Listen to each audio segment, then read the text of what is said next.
Hello everyone, today in this video we'll be discussing the 7th lab program, and in that there are two parts, SRTF and round robin.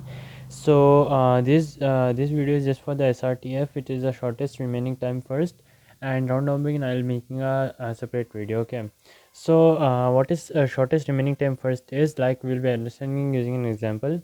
So here we have the process, and all the process are arriving at some times which are given here, and burst time is how much time this process takes to execute completely, that is given to us. Okay, now what is shortest remaining time first is, like, what will happen, this process will come and this will start executing, then at the same time another process will come, and it will say that I just have 3 seconds, like, I can do my task in 3 seconds. Now what this process will do is, it has started executing at 0th second, and its total time of execution was 5 seconds. So after 1 second, its time left is 4 seconds, right? But it will come and say I just have 3 seconds execution time, so I'll finish faster than you, so I should be given the priority. So this will start executing. Then what will happen, this will come and say I just have 4 seconds, but we'll be checking with this one. After 1 second, this will be just 2 seconds remaining, so we'll not give this one chance. We will just let him do his task, so he will do after 2 seconds. And till then this will also come, and it will say that I just have 1 second left. He will also say my 1 second is left. So since this is executing, we'll let it execute. This will execute, and then we'll come to this one and it will execute. Then we'll come to this one, and this one will check. This is 4 seconds, this is 4, both are 4, right? So this was executing first, this will be given opportunity to execute first, then this will come and execute. So let's see it's working, how it works. Okay, so see here, and in the same time we'll be making the Gantt chart also. Okay, so Gantt chart is nothing but the process, and each time which process is getting executed, that chart we are making. Okay, this is very important because you can easily refer at what time what's happening. So at 0th location, 0 time, P1 is getting executed. Okay, so P1 is executing at 0 time. Then what happens at the first time, how much this has executed, this has executed 1 second, so its remaining time is means 4 seconds, right? So at that time P1 will come and say it's just 3 seconds, so I want to execute. So we will be giving opportunity to P2. So P2 will start executing at which second, 1 second. At 1 second P2 will start executing. Then till when P2 will execute. After 1 second this will come and tell that I want to execute. My just 4 seconds is there, but here P2 is getting executed, 2 seconds are there, that is more, so we'll give him opportunity itself. Then again after 1 second what will happen, this one will come, 4 P4 will come, and 2 second, right? After 2 second this will get over. Okay, so P2 will get over from 1 till 4. Okay, P2 will get over till 1 till 4. Then what will happen, he will come and he will tell that at the 4th location it's just 1 second remaining, I will execute. So we'll give him the opportunity. So P4 will execute from 4 to 5. Then after that this will be also done. Then we are remaining with this and this, so this was executing previously, so we'll give him the opportunity. P1 will execute at 4, so P1 will execute at 4, and after 4 seconds it will wait and execute 9. Then the next 4 seconds this will execute, which is P3. Okay, P3, 9, 10, 11, 12, 13, still 13 seconds it will execute. Okay, so this is the Gantt chart for it. So let's see what is the completion time, turnaround time, waiting time, and arc time. Okay, so let's see what is TAT. Turnaround time is CT minus AT. CT is the completion time and AT is the arrival time. Okay, so what do you understand by the term completion time? In the by the term completion time, we understand that when the process got completed finally, that moment we have to capture, and we have to write that timestamp. Okay, so let's talk about the P1, where P1 got completed. P1 got completed at 9, so we will be writing at the completion time for P1 as 9. Okay, and then we'll be seeing P2. When P2 got completed, it got completed at P2 is here, this is I guess P4, I guess, yeah. Okay, so P2 got completed at 4, so we'll be writing here 4. And the next one, when did P3 got completed? At 13. and when did P1 got P4 got completed? It got completed at 5. After we have written this one, we will be easily able to calculate the TAT value by this formula, which is CT minus CT. What is 9 minus 0? It's 9 only. What is 4 minus 1? It is 3. What is 13 minus 2? It is 11. What is 5 minus 4? It is 1. Okay, so we've got TAT value. Let's calculate the WT value. WT is nothing but TAT minus BT. TAT minus BT. 9 minus what is the burst time? Burst time was initially 5, right? So 9 minus 5 is 4. Okay, this is 4, and 3 minus 3 is 0, and 11 minus 4 is 7, 7, 8, 9, 10, 11, and 1 minus 1 is 0. Okay, so burst time means, so what is waiting time means how much time it waited. As you can observe, P4 and P2 it never waited, right? P4 and P2 it never waited. If P2 came, it was executed. P4 also came, at that time only it was executed, right? It did not wait. And RT is nothing but CPU first time minus arrival time. CPU first time means when it got executing first. P1 when it got executing first, it got executing first at the starting itself, and what is its arrival time? That was the same arrival time only, right? So that is 0 here. And P2 when it means CPU first time, when P2 got first execution 1, its arrival time is also 1, so it is 1 minus 1, it is 0. And P3 P3 when it got execution 9, and its arrival time was 2. 9 minus 2 is 7. And P4 4, and its arrival time was 4, so it's also 0. Okay, so this is the RT. So those are the some of the things which we need to find out. Now after we have this information, what we can find out is the average turnaround time, average waiting time, as well as average RT. Okay, so we can find out those three values. So for all those three values, we will be just adding up these values and dividing by 4. Okay, so what is 9 plus 3? 9, 10, 11, 12, 13. 13 plus 11 is 24. What is 24 by 4? 6. So what is average TAT? Average TAT is, you can easily write average TAT is equal to 24 by 4, which is equal to 6. Same goes for here also. 7, 8, 9, 10, 11. What is average WAT? If someone will ask like what is average waiting time, we'll just add it up, so it will be 11 by 4. So 11 by 4, whatever it comes to be, that's the answer. And the last one, which is average RT, so average RT you will write here. Average RT is equal to 7 by 4, whatever that answer comes as. Okay, so these are the three things, and this is the working of it. So let's go to the code part. We'll be discussing how to implement the same algorithm using the codes. Okay, coming to the code part, this is the code part for SRTF. So here we just have the int main function. Okay, what you have is that just the int main function and the header file. Okay, that's all. So let me show you the whole code. This is the whole code. Okay, so we'll be discussing what are the things present here. So if I give you the brief overview, here we have the variables initializations, and when we are done with the initialization of the variables, and after that what we are doing is enter the total number of process. That's the first thing what you have to ask to the user. Enter the total number of process. So the user will enter 4. Then what we will be doing is we will be taking the limit. Limit means what is the total number of process that will be stored in the limit. Then we are taking the number of process details, means 4 process details will be taking. So the user will be entering the arrival time, which is 0124, and the burst time, which is 5341. Okay, those are the two things which you have considered in the example, 5341 and 0124. So after we have considered these two examples and taken the arrival time and the burst time, then what we did is we calculated the completion time and the turnaround time, waiting time, and RT. So we are just concerned with two things here, turnaround time and waiting time. Also we will be concerned with the completion time. We'll be taking that value in the end, means the end variable, and we'll be using that as well. Okay, because the formula uses that. Then we'll be assigning the burst values to the temp value as well. So after this point, how the variables will look like is, see, this how the variables will look like. Here we have the arrival time. Arrival time will be stored as 0124. Burst time will be stored as 5341. Then the changes will be made after in the doing the program.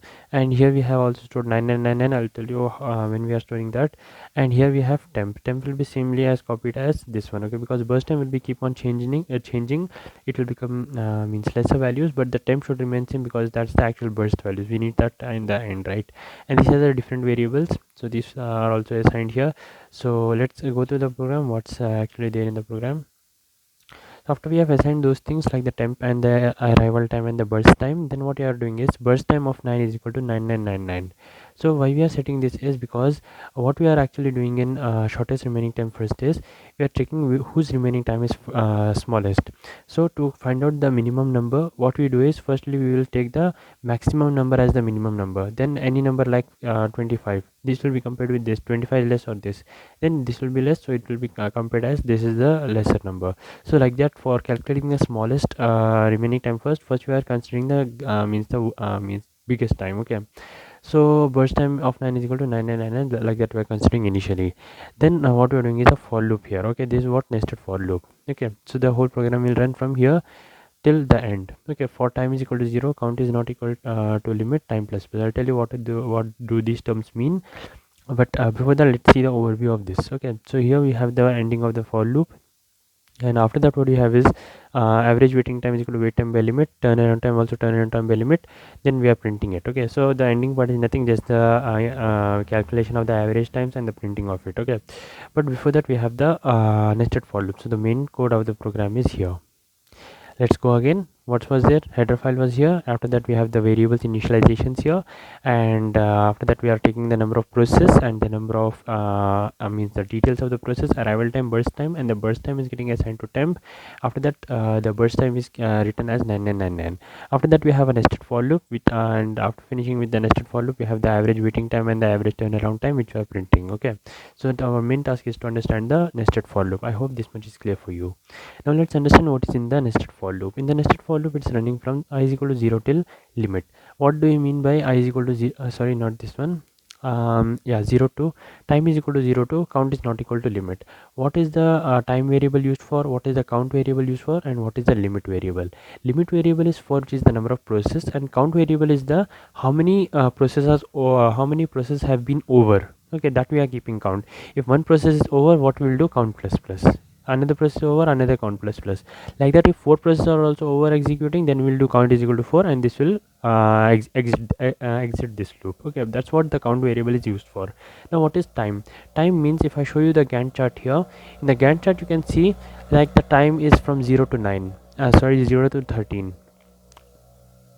here, as I had discussed in the first part of the video. Here the time is starting from 0, then 1 2 3 4, then 5 6 7 8 9 10 11 12 13, like that, okay.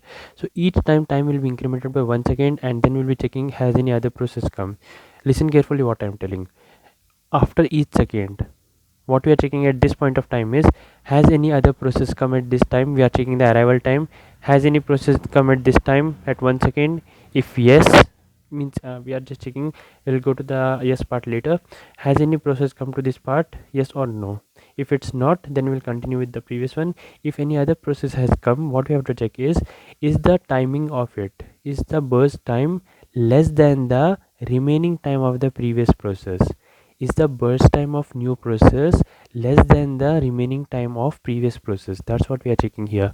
If that is true, this should be given more priority. If this is less, at that time this should be given more priority.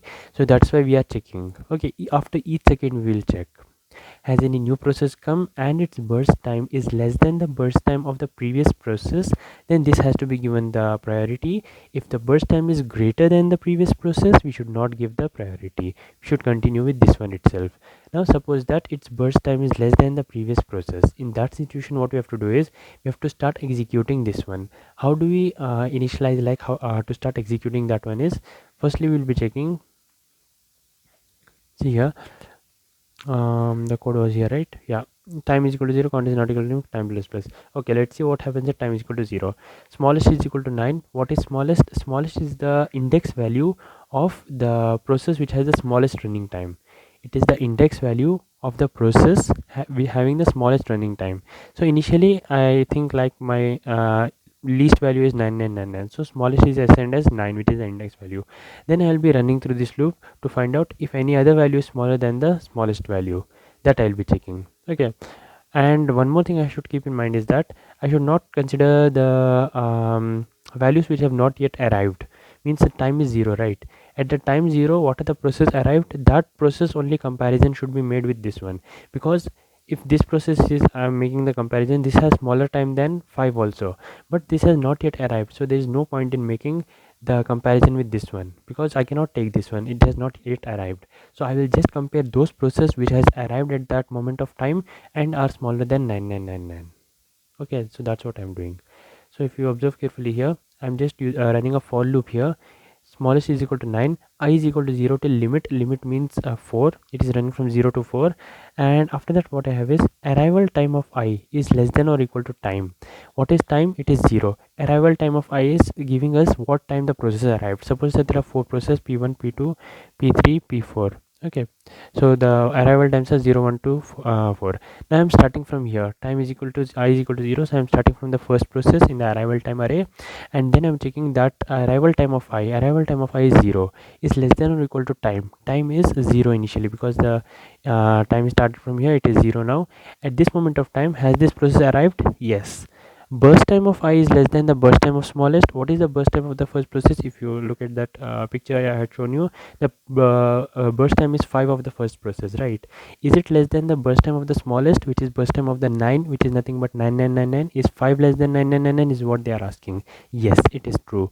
And burst time of I is greater than 0, means the burst time for this one is greater than 0. It's not a negative value. Yes, these three checks if they pass, that means at this moment of time this is the smallest process available with us. So I'm assigning the smallest as I is the index value of this process, which is 0. So then what will happen, this loop runs this much only. Okay, then I'll do I plus plus. I plus plus means I'll do the same for the second process, but second process I cannot consider now because its arrival time is 1. Its arrival time is 1 and it's greater than the arrival time here. See, arrival time of I, it's the for the second process arrival time of I is 1, is less than or equal to time. Now time is considered as 0. I'm just considering the time at which the second is 0, and is that time arrival time of the process less than 0? No, this will arrive later, in the next second it will arrive. Now it has not arrived, so there is no point in considering the burst time and all, because I cannot take this process even if these two cases pass. So I will not be able to assign this value, and it will go for the whole iteration. I will be just able to assign the value. The smallest process available as of 0th second is P1, which is having the arrival time as 0. Okay, so the smallest will be assigned as 0. After we have found out the smallest value, we have to execute that value, right? So executing that value means, just if the burst time is 5, after 1 second it will become 4. That's what the execution means, right? Giving the time to the process to get executed. So burst time of smallest is minus minus. Smallest was the first process, which is P1. Its burst time was 5. Now it will become minus minus, means it becomes 4. That's the first iteration. Then we'll check if it has become 0. No, it has not become 0. We'll come back to that later. And then if it is 0, it will do this, else we will repeat. Then we'll go to the outer for loop. Outer for loops, time plus plus will happen. So what's actually happening is, at 0 second P1 got executed for 1 second. Now let's see at P means first second what happened. Now time is equal to what? 1 second. Now let's see at 1 second is any other process arriving. Is that burst time less than the remaining time of the first process? What I mean is, now the time is 1 second. Now P2 is also arriving, and the P2's burst time is 3 seconds, right? And P1's remaining time is 4 seconds. From 5 it became 4. Now the comparison has to be made is, this has arrived. Now the burst time of this one is less than the remaining time of previous one. Then we have to give this opportunity. This is the smallest process available with us, because the rest two will not yet arrived yet, we cannot consider that. This is the smallest time, we will consider this as the smallest, and then we will decrement its value as 2. This will remain as such. So let's see how that happens in the program. Now when we come here, again smallest will be 9, and we will run the whole loop here. So arrival time of I is less than or equal to time. Time will be equal to 1, because time is 1 now. Arrival time of I, what is arrival time of I? Initially it's means considered as for the process 0. I is 0, so the arrival time was 0, right? So 0 is less than 1, it's true. Burst time of I is less than the burst time of smallest. Burst time of smallest is 9999, and burst time of I which is left is 4 seconds for the process one I'm talking about, and burst time is greater than 0. Yes, it is greater than 0, then smallest is equal to I. Then what will smallest become? Smallest is equal to 0. Next, what will happen? It will run from the second iteration. I plus plus I will become 2. When the arrival time of 2 is less than or equal to time, arrival time of 2 is process 2 is 1. 1 is less than or equal to 1. Yes, true. Burst time of I is less than the burst time of smallest. What is the burst time of smallest? 0. Burst time of smallest means 4. Smallest is 0. Burst time of 0 is 4, which is the process 1's burst time. Now, is it less than the burst time of I, which is the burst time of second process? Burst time of second process is 3. If you look at that picture, burst time of second process is 3. Is 3 less than 4? Yes, it is 3. 3 is less than 4 and 3 is greater than 0 as well. So what we have to do is smallest is equal to I. Now smallest will become not 0, it will cut and become 1. Now process 1 is the smallest. I hope so you got this one. Means the second process is the smallest now. Okay, not process P1, P2 is the smallest. The second process is the smallest. Its index value is 1, so I have assigned smallest as 1. So we'll run for the next 2 iterations. It will not make any difference because those has not yet arrived. So now smallest has become the index value 1, which is the second process. Now let's see what happens. Burst time of smallest minus minus means burst time of smallest means the second process value is getting incremented from 3 to 2, and we will checking if it is 0. No, it's not 0. Again repeat. Again we will do the same thing. The third process also arrives, but its burst time will be 4. If you observe carefully in the picture, the burst time of the third process is it has arrived at second means time 2.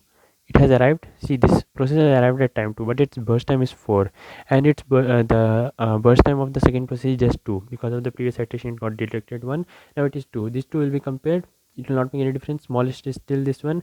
Again it will become 1, and after that when it is at 4th second, again it will become 0. This will be compared 1 and 0, that is 0 is smallest, so this will be taken into consideration. So this process got over. Now let's see what happens when a process gets over. When a process gets over, at that time this will run, right? This will become true. Burst time of smallest is equal to 0. Burst time of 1, which is the second process, is 0 for us.